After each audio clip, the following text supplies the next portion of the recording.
Assalamualaikum warahmatullahi wabarakatuh.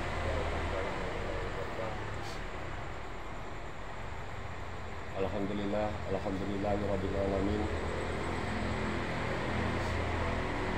Allahumma shalli wa sallim ala sayyidina Muhammadin nabiyil ummi wa ala alihi wa sahbihi wasallam. Segala puji bagi Allah yang telah memberikan kelapangan dan kesanggupan atas kita semua, sehingga pada saat ini kita bisa beruntung, yaitu menegakkan amanah, mendirikan majelis ilmu secara berjamaah, walaupun bersama jamaah Jaya dan Nabi, insyaallah akan mendapatkan rahmat Allah Subhanahu wa Ta'ala. Selawat serta salam sekiranya senantiasa tercurah kepada junjungan kita Nabi Muhammad Rasulullah SAW yang senantiasa membimbing umat manusia dari kegelapan menuju cahaya, yang mana cahaya itu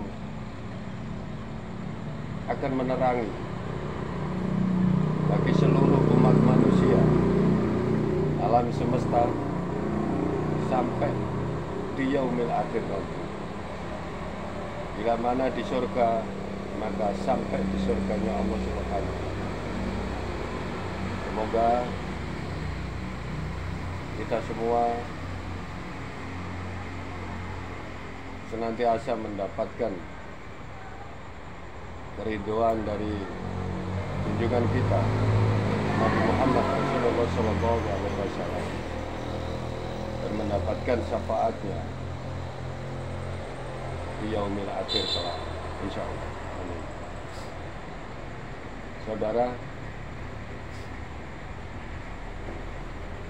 suatu ketika Rasulullah Shallallahu Alaihi Wasallam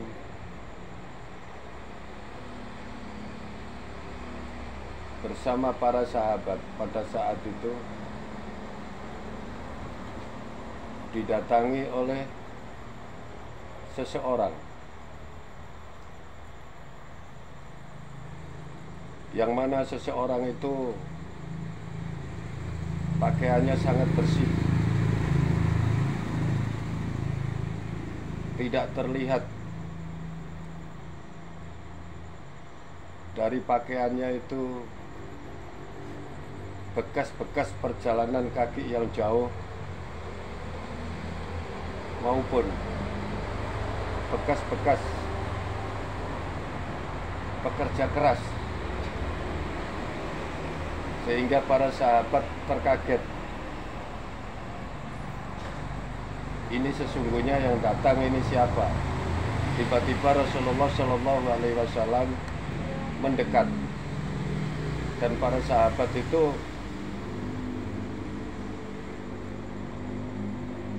melihat dari tempat yang berbeda. Lalu Rasulullah Shallallahu Alaihi Wasallam duduk dengan melipat kakinya di bawah lutut. Lalu orang yang pakaian putih bersih tadi itu juga melakukan hal yang sama, sehingga kedua lutut Rasulullah Shallallahu Alaihi Wasallam bertemu dengan kedua lutut tamu yang datang itu, sembari meletakkan kedua tangannya masing-masing di atas paha kiri kanan. Sudah selesai.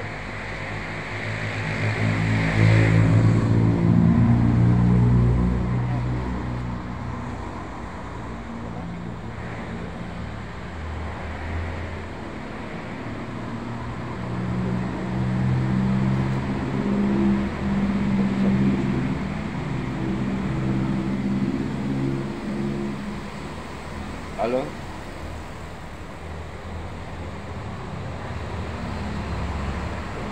Sudah ada suara?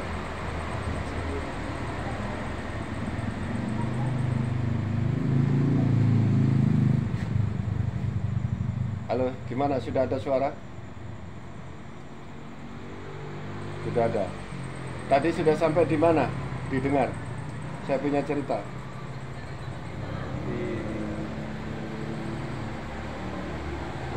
Oh, saya ulangi lagi. Rasulullah Shallallahu Alaihi Wasallam bersama para sahabat didatangi seorang laki-laki yang pakaiannya putih bersih,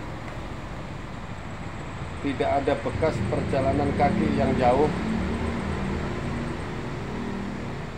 Di dalam pakaiannya juga tidak ada bekas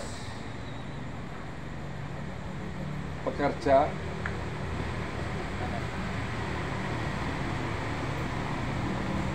tidak ada bekas pekerja keras yang ada di dalam tubuhnya. Yang terlihat itu adalah pakaian yang putih bersih.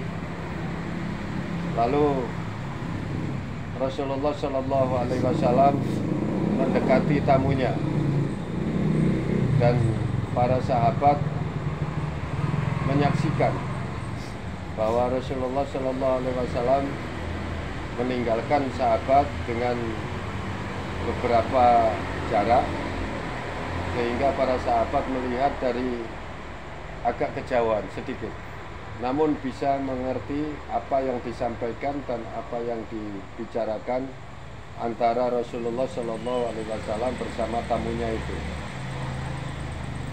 Lalu Rasulullah Shallallahu Alaihi Wasallam duduk dengan cara melipat kedua kakinya di bawah paha, begitu juga tamunya. Lalu kedua lutut Rasulullah Shallallahu Alaihi Wasallam bertemu dengan kedua lutut tamunya, dan sembari meletakkan kedua tangan masing-masing di atas paha masing-masing. Lalu tiba-tiba tamunya itu bertanya kepada Rasulullah, "Wahai Muhammad, terangkan kepadaku apa itu Islam." Maka Rasulullah Shallallahu Alaihi Wasallam menjawab, Islam itu adalah syahadat atau bersaksi bahwa tidak ada Tuhan selain Allah dan Nabi Muhammad itu adalah utusan Allah. Lalu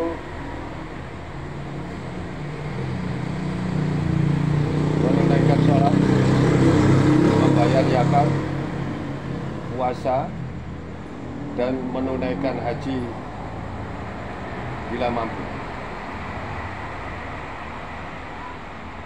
Lalu tamu itu mengatakan, "Engkau benar." Sehingga para sahabat terheran-heran,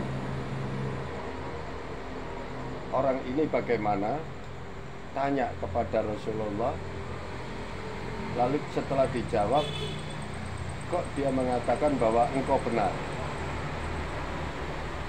Lalu tamu itu melanjutkan pertanyaan, "Wahai Muhammad, sebutkan kepadaku apa itu iman."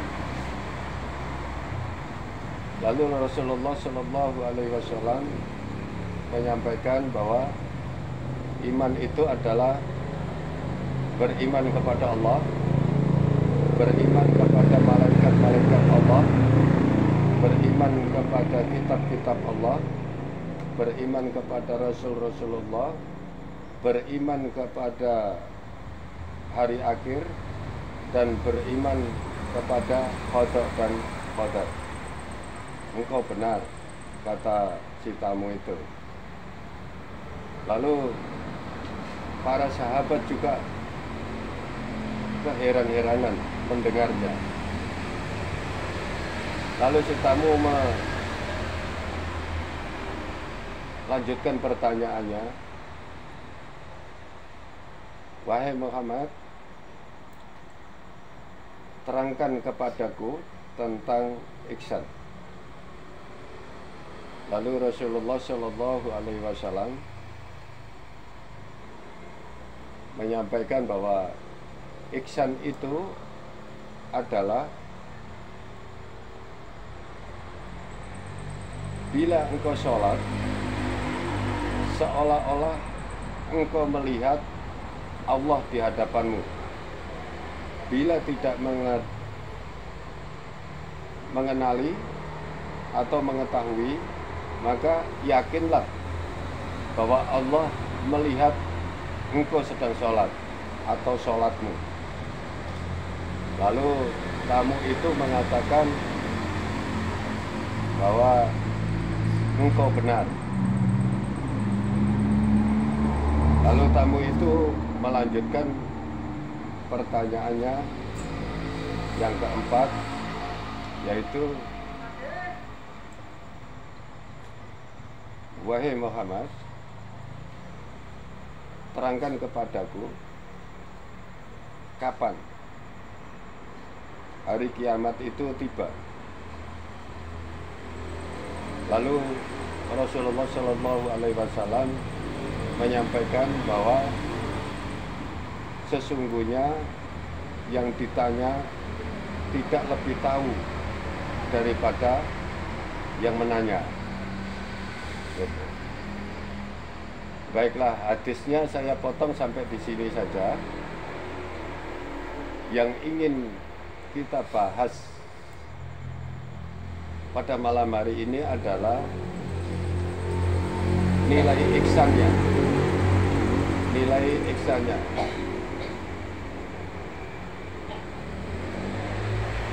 Halo? Dengar ya? Bisa ditangkap ya, saya punya penyampaian tadi. Baik, alhamdulillah. Saya akan melanjutkan. Sesungguhnya yang disampaikan, yang ditanyakan oleh tamu tadi itu adalah, itulah pelajaran yang namanya Islamul Kafah. Jadi yang dimaksud Islamul Kafah itu adalah memenuhi 3 unsur. 1. Islam, iman, dan ihsan. Bila ketiga-tiganya itu telah terpenuhi, maka barulah kita itu memiliki hak mengatakan bahwa itu Islamul Kafah. Bila ketiga-tiganya itu belum terpenuhi oleh kita, maka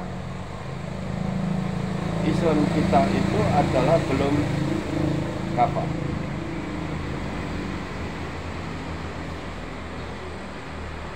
Nah, maka saya ingin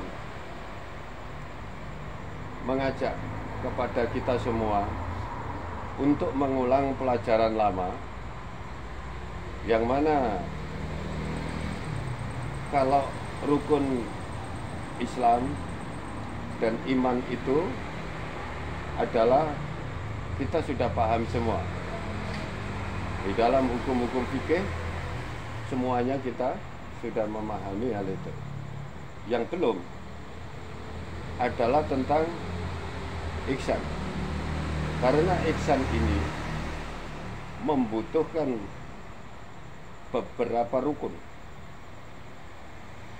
Di antaranya adalah rukun ihsan itu harus mencapai tingkatan 1 takwa, 2 tawakal, 3 mukhlis. Jadi bila kita belum mencapai di dalam beragama memenuhi ketiga rukun itu, maka rukun ihsan pastilah belum bisa kita nikmati hasilnya. Lalu apa yang harus kita lakukan untuk kita bisa masuk dalam areal ihsan itu? Maka di sini kita akan belajar bersama. Sekiranya Allah akan memberikan bimbingan kepada kita semua, membukakan roh kita agar bisa mempelajari pelajaran pada malam hari ini untuk bisa kita jadikan panduan dalam kehidupan beragama, sehingga dalam setiap perbuatan atau amalan-amalan kita mencerminkan atau masuk di dalam areal atau wilayah ihsan, sehingga kita tahu sebagaimana disebutkan oleh Rasulullah SAW tadi dan dibenarkan oleh tamunya tadi, itu adalah ihsan itu bila engkau sholat, maka seolah-olah engkau melihat Allah.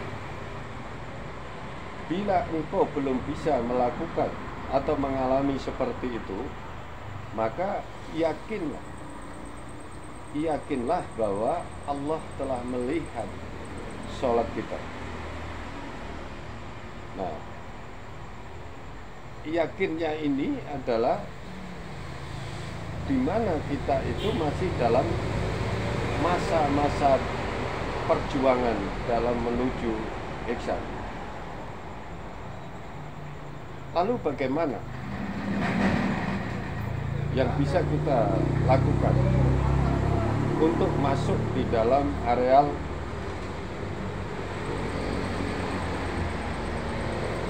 takwa, bisa masuk di dalam areal tawakal, bisa masuk di dalam areal mukhlisin lahudin? Maka sejauh mana ikhtiar kita dalam menuntut ilmu, berjuang dan bermohon kepada Allah semampu daya, sekiranya dikuasakan agar kita bisa mengalami dan masuk di dalam areal rukun ihsan dalam setiap amalan dan peribadatan kita sehari-hari, setiap waktunya. Saya ingin sampaikan, saya akan bahas dari awal, dari sisi manfaatnya terlebih dahulu. Rukun dari ihsan itu bukan hanya untuk sholat. Rukun dari ihsan itu juga menjelaskan setiap amalan-amalan kita, juga perbuatan-perbuatan kita setiap waktunya. Contoh,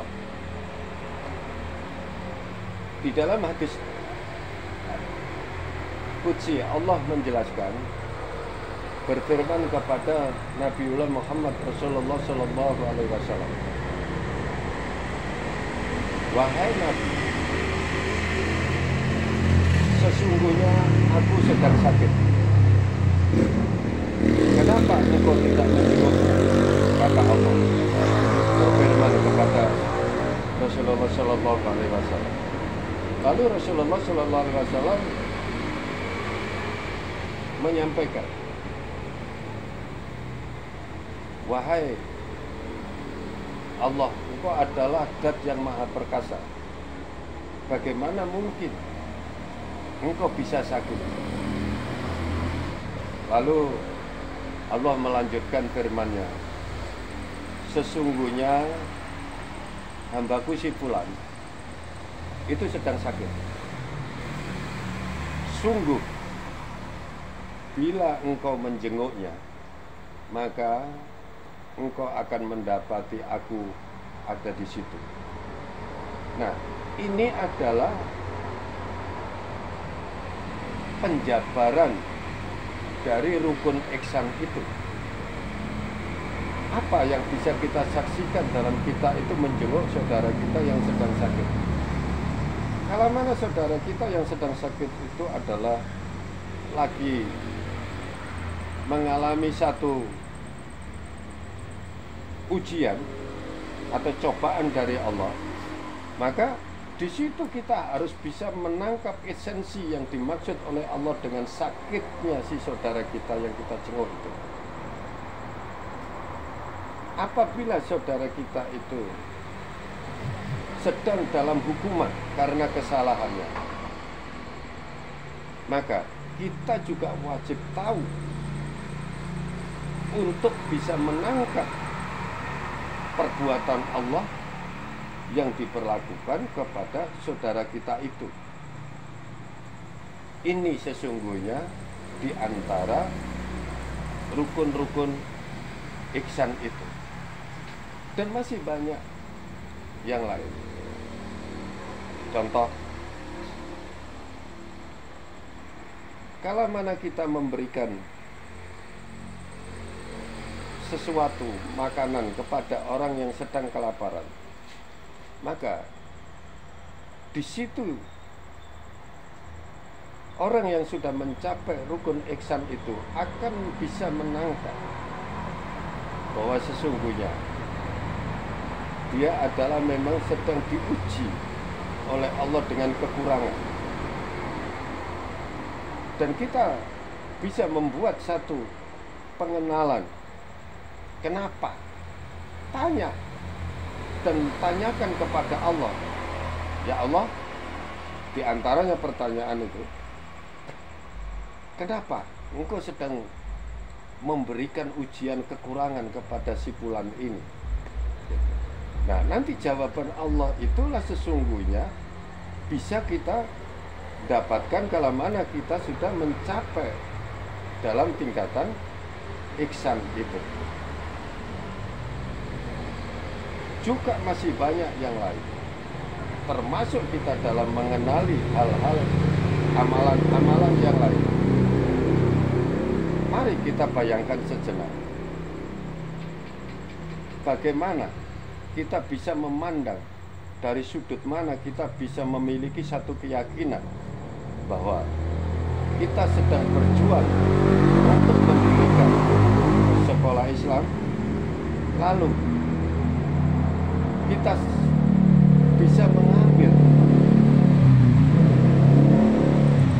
instrumen-instrumen atau menangkap pesan-pesan dari Allah pada saat kita itu melihat, menyaksikan anak-anak itu bisa sekolah, bisa mengenyam pendidikan agama Islam, maka di situ adalah kita bisa menangkap kalau mana Allah memberikan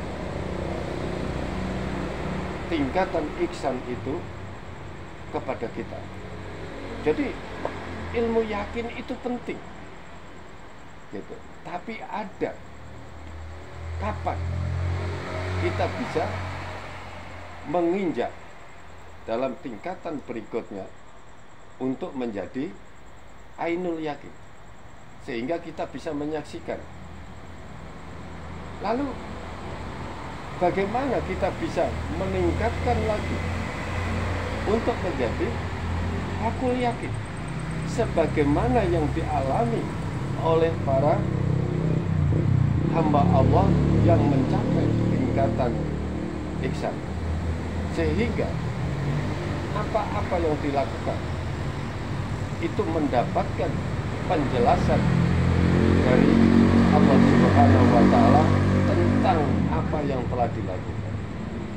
Nah, kalau memang kita belum, maka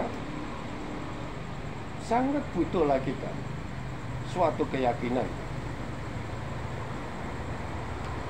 Kita ambil tingkatan yang sebelum, yang kedua, sebagaimana yang disampaikan oleh Rasul tadi, dengan modal keyakinan bahwa saya yakin bahwa perjuangan saya dalam membuat sekolah ini, kita akan meninggalkan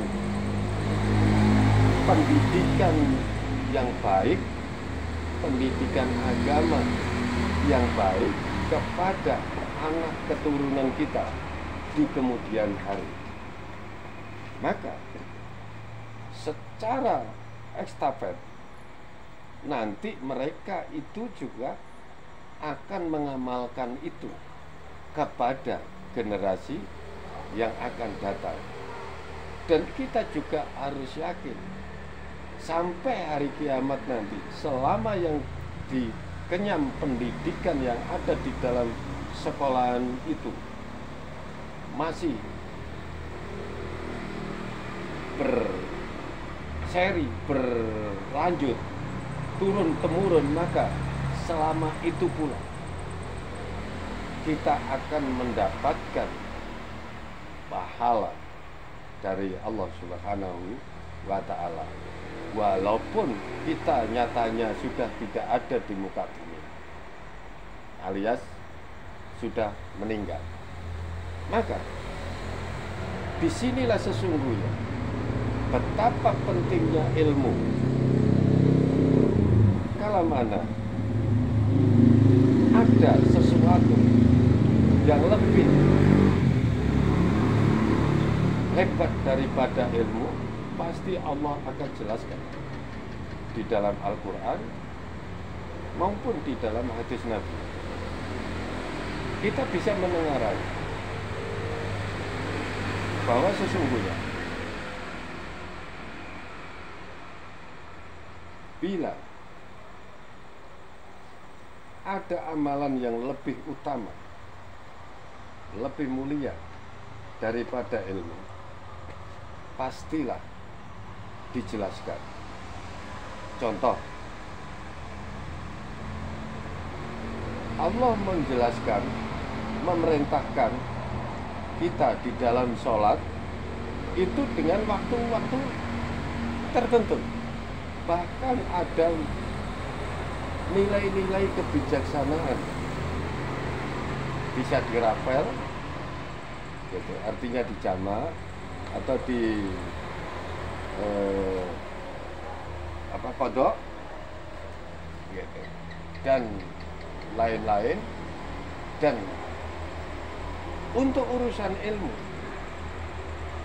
Allah itu memerintahkan mulai dari buayan sang ibu sampai liang lahat, tidak ada waktu jeda dalam menuntut ilmu. Sehingga dari dalil itu kita bisa menyimpulkan bahwa ilmulah sesungguhnya sesuatu yang paling mulia menurut Allah Subhanahu wa Ta'ala. Sehingga wajiblah kita memohon kepada Allah dan ikhtiar dengan berbagai macam ikhtiar, banyak sholat malam, artinya banyak melakukan sholat malam, banyak membaca Quran, lalu dihayati maknanya. Sedangkan apa yang diinginkan oleh Allah dengan banyak-banyak pesan yang ada di dalam Al-Quran itu untuk siapa dan kita disuruh bagaimana. Lalu kita harus banyak berpuasa. Lalu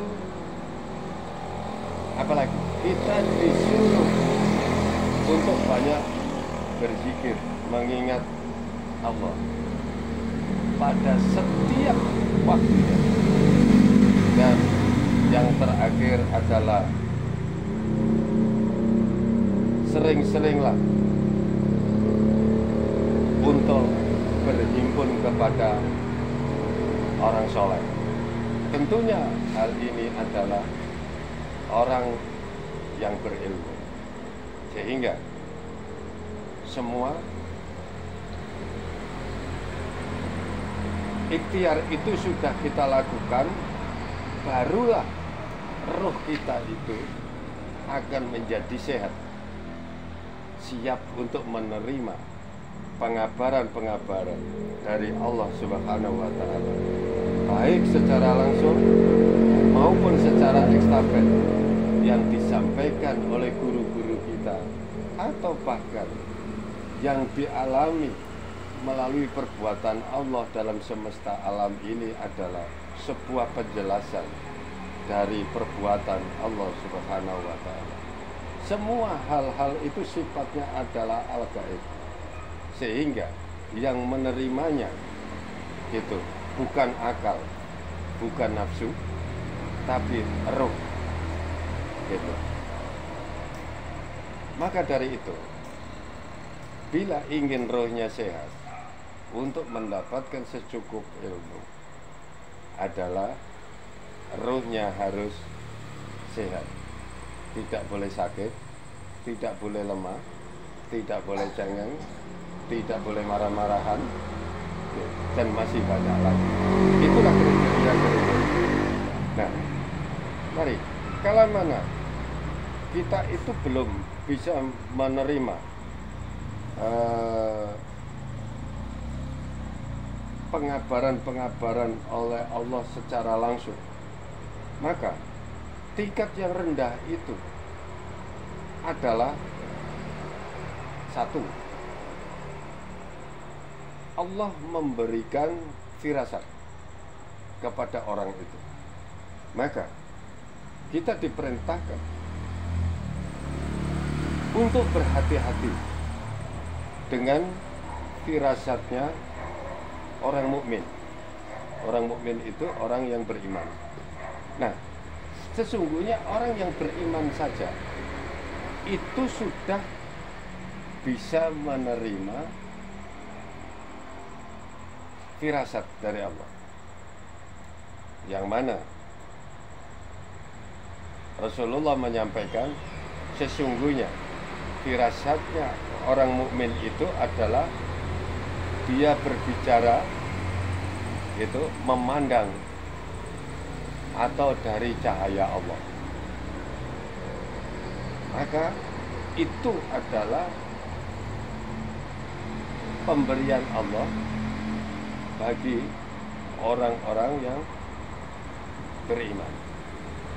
Lalu apalagi orang yang diberikan kecerdasan itu akalnya, maka orang yang dikatakan akalnya yang cerdas itu adalah orang yang rohnya sudah ganda, rohnya itu sudah bisa beraudensi dengan Ruhul Quran, sehingga bisa memberikan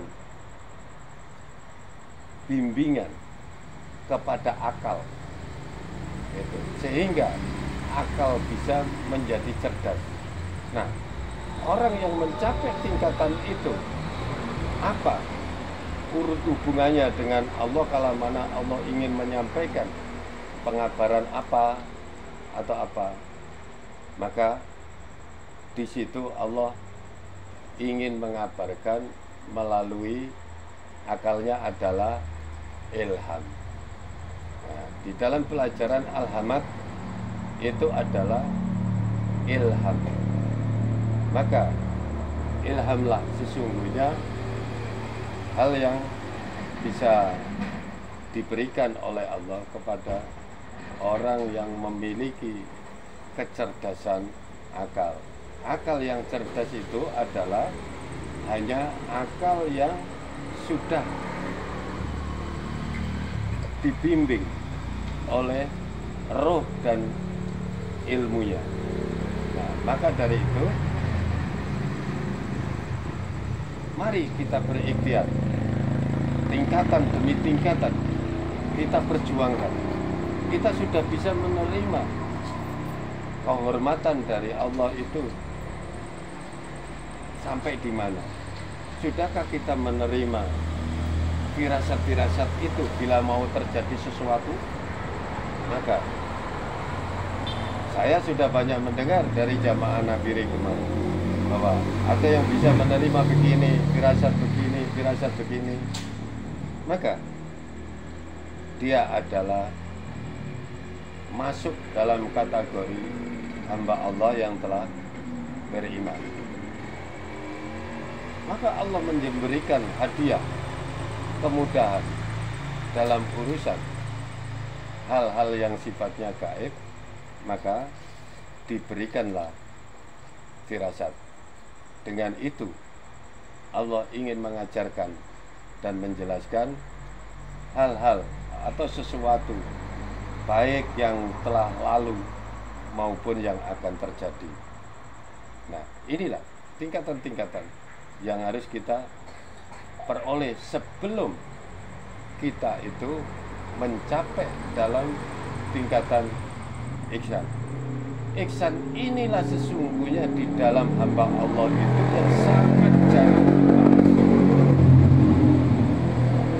Maka semua para ustadz itu sangat khawatir, sangat takut untuk menjelaskan tentang rukun ihsan ini. Sedangkan ihsan itu sendiri adalah diperuntukkan bagi setiap hamba yang ingin mendapatkannya. Maka jangan pernah punya keraguan untuk mendapatkan keriduan Allah sehingga mencapai predikat ihsan. Mari kita banyak mengingat Allah di waktu malam, banyak menghayati ayat-ayat Al-Quran, kita banyak berpuasa di siang hari, kita banyak mendatangi para alim bila untuk mendengar, gitu. Sehingga hati kita akan menjadi tenang, tentram, damai. Mungkin dengan kesibukan satu hari jasad kita lemah, tapi kalau mana kita berjuang untuk mendapatkan bimbingan dari seorang alim bila, maka berusahalah agar Allah memberikan kemampuan kepada kita sehingga hikmah dalam setiap majelis itu bisa kita peroleh. Nah, mari kita bersama-sama saling tolong menolong, saling bantu membantu. Dan perlu kita tahu, Allah membuka alam semesta ini dengan segala keindahan dan segala keanehannya menurut pandangan manusia. Tapi menurut Allah itu tidak ada yang aneh, gitu. Tapi masalah indah itu yang harus kita miliki dan harus kita yakini bahwa sesungguhnya Allah itu menyukai keindahan, sehingga seluruh ciptaannya bahkan perbuatannya adalah mengandung nilai-nilai keindahan. Nah, perlu kita ingat, yang tidak mengandung nilai-nilai keindahan, hendaknya kita singkirkan, kita abaikan. Saling membenci, saling memusuhi, saling menghujat, itu bukan perbuatan dan pandangan yang indah. Maka buatlah setiap pertemuan dalam hal apa saja, dalam konteks apa saja, dalam urusan apa saja, mari kita wujudkan nilai-nilai keindahan itu dengan kelapangan dada, dengan banyak senyum. Sesungguhnya senyum itu juga adalah akan membuat kita itu diturunkan oleh malaikat untuk menaungi kita. Nah, beda dengan kalau kita saling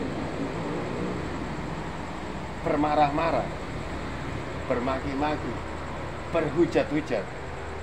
Apa yang akan turun menjadi sultan kita, yang mendukung kita, yang mendatangi kita? Dan kita semua sudah tahu, pastilah itu dari si setan. Ya. Kita sudah tahu hasilnya. Pelajaran dalam menuju ihsan itu adalah harus mencapai, diawali takwa. Saya akan membuat satu definisi tentang takwa sedikit. Takwa itu adalah terdiri dari orang yang sudah menuntut ilmu, dan ilmunya sudah bisa membimbing dia dalam mendekat kepada Tuhannya, dan dia sudah banyak melakukan perbuatan-perbuatan yang masuk dalam nilai ibadah. Lalu dia juga banyak mengajak kepada manusia dalam urusan-urusan kebajikan. Sesungguhnya kebajikan itu bukan menghadapkan wajah ke timur atau ke barat atau ke selatan atau ke utara. Sesungguhnya kebajikan itu adalah sebuah budi pekerti yang luhur, gitu. Setiap ketemu dengan orang selalu mengadakan satu pesan dan kesan yang baik, sehingga makhluk mukarrabun senantiasa menaungi kita, mendatangi kita, dan mengajak kepada kita dalam menuju tujuan yang kita tuju. Yang kita tuju apa? Adalah mardhatillah. Apa itu mardhatillah? Jalan menuju Allah. Maka kembali lagi, setiap orang yang bertakwa adalah memiliki bentuk-bentuk bimbingan dari Allah, baik secara langsung maupun tidak langsung. Contoh yang langsung, kita bisa menerima nilai petunjuk-petunjuk yang nilainya itu adalah ilmu, maqaman mahmudah sampai marifat. Itu adalah bentuk daripada bimbingan dari Allah Subhanahu wa Ta'ala yang diperuntukkan bagi orang yang menapaki jalan-jalan takwa. Semoga kita semua masuk dalam areal ini dan kita selalu berikhtiar untuk membuat takwa kita itu semakin jauh sampai kita mendapatkan bimbingan dari Allah Subhanahu wa Ta'ala secara langsung. Hari ini kita matur apa sama Allah, hari ini juga atau saat ini juga Allah akan menurunkan penjelasan kepada kita. Itu diantara kira-kira sebuah definisi takwa. Jadi saya ulangi, definisi takwa adalah dia adalah terdiri dari orang yang berilmu dan dia selalu bertakwa kepada Allah. Dia akan membenarkan setiap ayat-ayatnya dan dia akan menghindari larangan-larangan yang sifatnya itu langsung diturunkan dari Allah Subhanahu wa Ta'ala, dan dia bisa menerima perintah baik secara langsung maupun tidak langsung dari Allah Subhanahu wa Ta'ala, dan dia adalah banyak mengajak kepada manusia dalam urusan-urusan amalia, kebajikan, urusan budi pekerti yang baik. Dan orang yang bertakwa itu akan selalu mendapatkan bimbingan dari Allah Subhanahu wa Ta'ala secara langsung. Sehingga dengan itu Allah mengabarkan setiap yang kita lakukan adalah masuk dalam ranah rukun ihsan, yaitu menerima penjelasan setiap amalan-amalan atau peribadatan yang sedang kita lakukan. Itu adalah definisi secara singkat bagi orang yang bertakwa. Lalu apa itu tawakal? Tawakal itu adalah sebuah keyakinan yang mutlak untuk menyandarkan setiap sesuatu itu kepada Tuhan, sehingga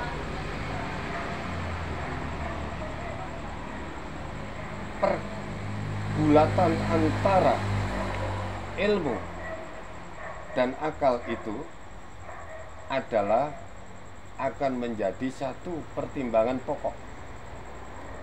Contoh, suatu saat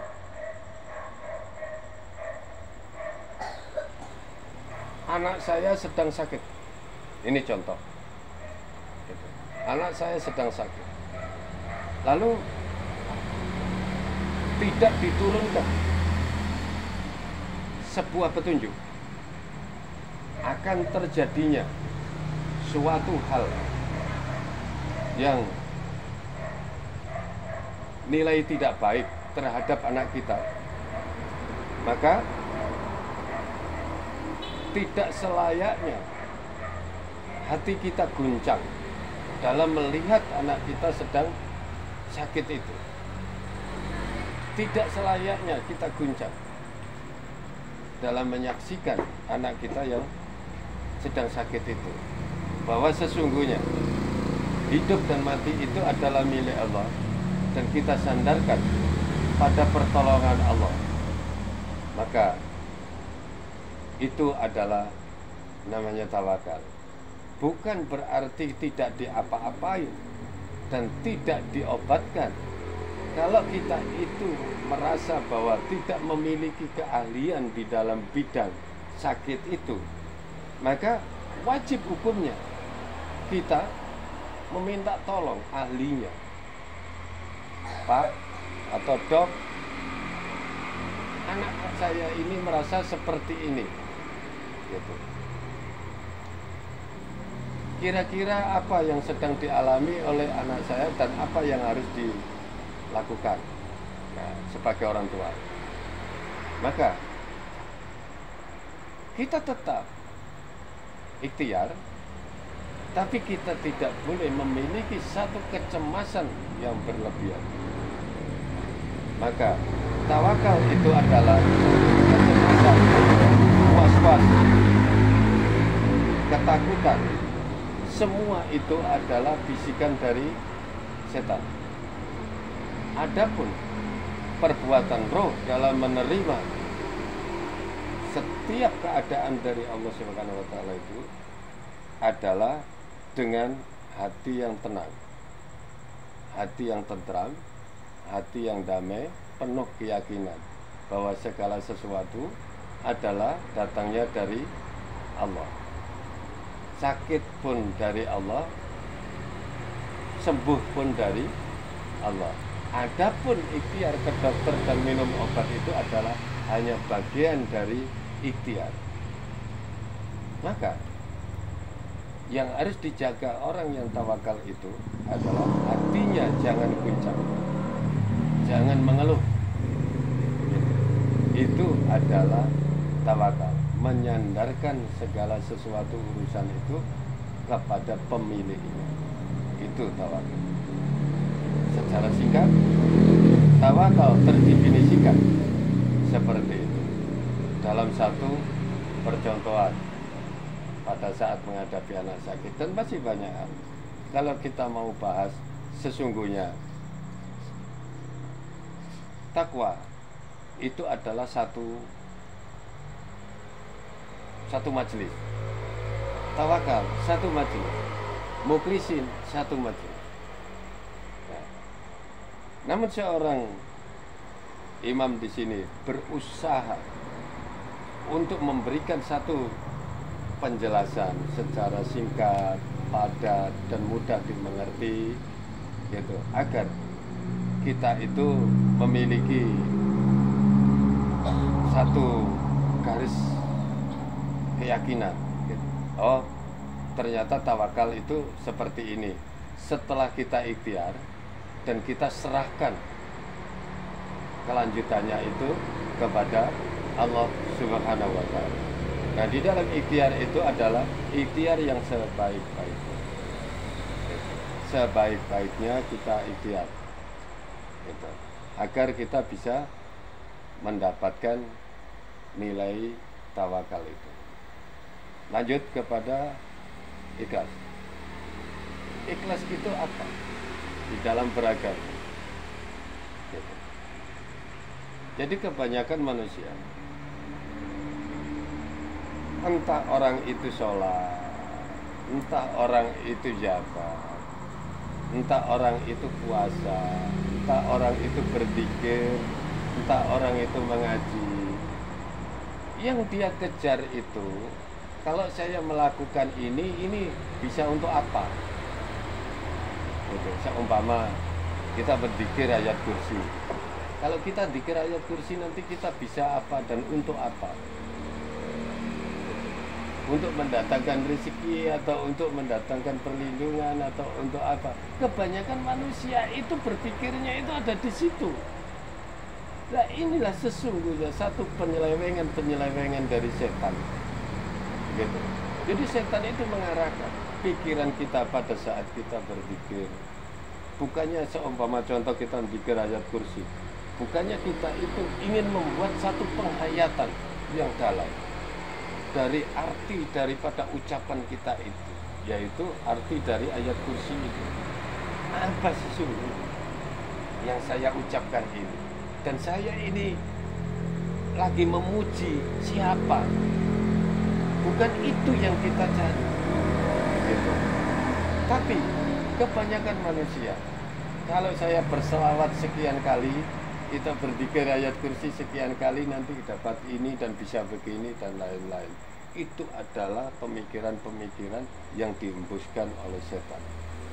Nah, orang yang ikhlas itu adalah segala sesuatu yang dilakukan itu tanpa memiliki tendensi apa-apa, melainkan dia memiliki satu kesadaran bahwa di dalam kehidupan itu memiliki kewajiban untuk memurnikan setiap perbuatan dan amalan untuk atau karena Allah Subhanahu wa Ta'ala.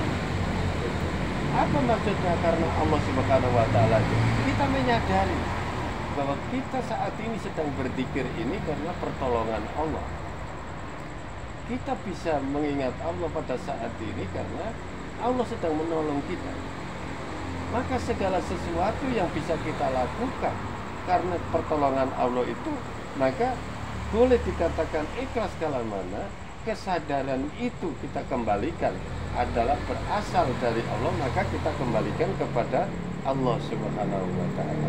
Disitulah sesungguhnya nilai ikhlas di dalam setiap amalan kita.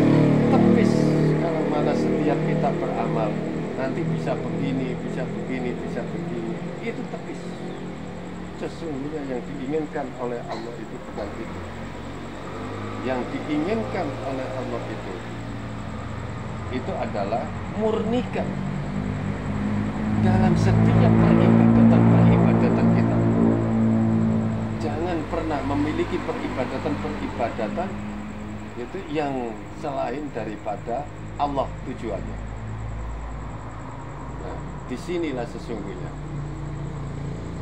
nilai mukhlis di dalam atau ikhlas di dalam beribadah atau beramal itu, karena kita menyadari satu, segala sesuatu yang sedang kita lakukan saat ini, yang kita alami saat ini berasal dari Allah, dan tujuan dalam melakukan atau yang kita alami itu adalah bisa dikatakan ikhlas kala mana tujuannya itu adalah untuk Allah pula. Kalau untuk yang lain jangan, maka belum namanya itu. Ikhlas itu juga tidak pernah disampaikan kepada orang lain, tidak pernah dipamer-pamerkan, tidak pernah ditunjuk-tunjukkan gitu. Kalau mana kita beramal lalu kita angkat-angkat pembicaraan itu di hadapan orang lain, maka itu kadar nilainya adalah belum masuk dalam kategori ikhlas. Walaupun itu ada nilai kebaikan amalannya gitu, tapi belum masuk dalam kategori mukhlis dalam beramal dan mukhlis dalam beribadah. Inilah sesungguhnya tingkatan tertinggi. Kalau mana orang sudah bisa beramal dari Allah dan merasa dari Allah dan untuk Allah, maka iblis adalah akan menjauh dari kita. Dengan itu permusuhan kita dengan iblis maka terjadi. Bagaimana caranya iblis itu membuat satu kekang, membuat satu penghalang, membuat satu rintangan agar amalan-amalan itu tidak menjadi ikhlas. Gimana caranya? Mungkin sudah tahunan kita beramal, akhirnya kita harus ucapkan juga. Maka itu yang diinginkan oleh iblis, agar amalan-amalan kita yang sudah bagus tahunan pun akan menjadi rusak gitu, karena kita hujat kepada yang kita berikan.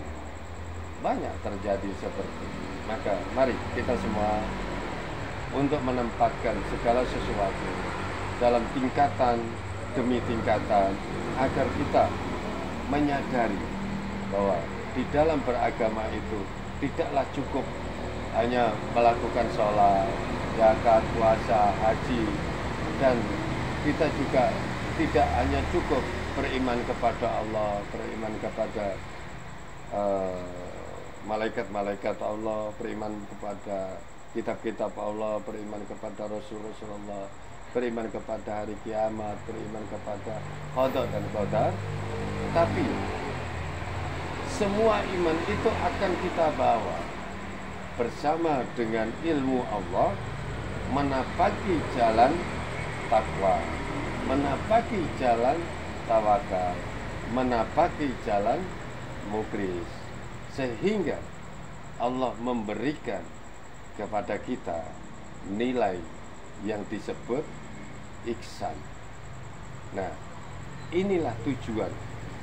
Bila mana di antara kita Allah telah memberikan gelar ini, ihsan ini, maka orangnya itu disebut muhsin gitu.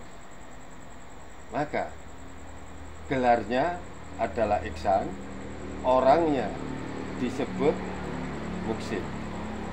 Ini adalah top skor dalam beribadah kepada Allah Subhanahu wa taala, top skor dalam menghamba kepada Allah Subhanahu wa taala. Mudah-mudahan majelis yang singkat ini akan memberikan motivasi baru kepada kita semua dalam memenuhi kewajiban-kewajiban kepada Allah, kepada Rasul, kepada lingkungan, kepada masyarakat, kepada keluarga terutama, gitu, bisa terpenuhi, gitu, sehingga Allah akan memudahkan jalan-jalan kita dalam menuju ihsan. Semoga Allah memberikan kedudukan ihsan ini kepada seluruh jamaah Lajnah Ilmu Jayapura Nabire, dan siapapun yang mendengarkan pada saat ini. Allah akan memudahkan jalan dalam menuju nilai maqaman mahmudah atau kedudukan ihsan di hadapan Allah Subhanahu wa ta'ala. Wabillahi taufik wal hidayah, waridha wal inayah. Wassalamualaikum warahmatullahi wabarakatuh.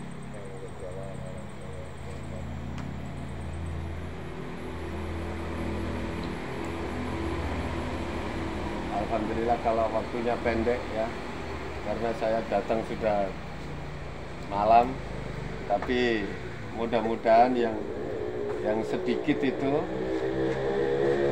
memiliki nilai-nilai yang tinggi untuk kita semua bisa kita aplikasikan di dalam perjuangan kita bersama.